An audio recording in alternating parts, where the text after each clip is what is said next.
Dems don't care. That's the focus of tonight's angle. It almost seems vindictive at this point. Now, I'm talking about what the party in power is inflicting on the United States. Runaway inflation, devastating family budgets now, crime waves terrorizing our cities, the fentanyl explosion killing thousands of Americans every month, millions of illegal aliens brazenly walking across the border, and our own homeless population is exploding. How can this be happening in America? We keep asking night after night, how low can President Biden go in the polls before his team, or Schumer or Pelosi, admit it's time for a course correction?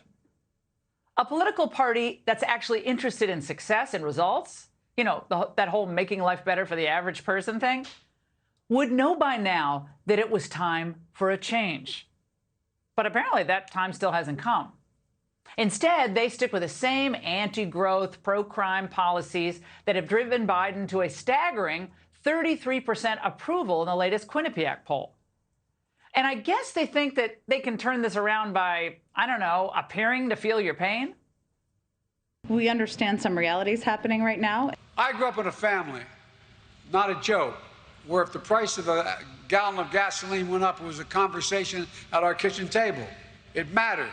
He understands how this impacts people's pocketbooks, and it creates uncertainty in their lives. The sad truth is the party of 2022 is not the party of Bill Clinton anymore. It's the party of Black Lives Matter, climate crazies, and trans activists. So how exactly does Joe Manchin even fit inside this twisted tent?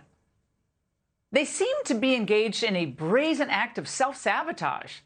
The Democrats are extending mask mandates when Americans say it's time to move on from COVID. Democrats are turning the border into an open market for the cartels.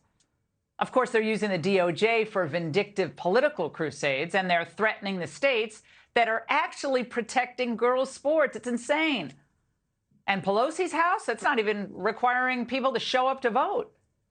And Schumer over in the Senate apparently thinks it's fine if one of California's senators is just unable to perform regular duties. More on that disaster later in the show. And then Biden, he just throws more money at student loan forgiveness, driving inflation up even more. And the only thing they change is their messaging. The vast number of American people believe that the main reason for their increase in prices at the pump is, in fact, price gouging. There is overwhelming support, 80% of Americans, for a windfall profits tax. We cannot tolerate in any industry price gouging. I'm doing everything within my power by executive orders to bring down the price and address the Putin price hike. Okay, gouging, Putin price hike, none of it works. Even NBC admitted it. In reality, inflation has been soaring above 5% for nearly a year. And our latest NBC News poll shows just 6% of Americans blame rising prices on the Russian invasion of Ukraine. 38% blame President Biden and his policies. The Beltway media that did everything in its power to take down Trump and boost Biden is obviously now very worried. This all begs the question. When will Pelosi, Hoyer, and Schumer trudge up to 1600 Pennsylvania Avenue to tell Biden he needs an immediate policy and staff shakeup? Why does Ron Klain, the chief of staff, still have his job? How about Secretary of the Treasury Janet Yellen?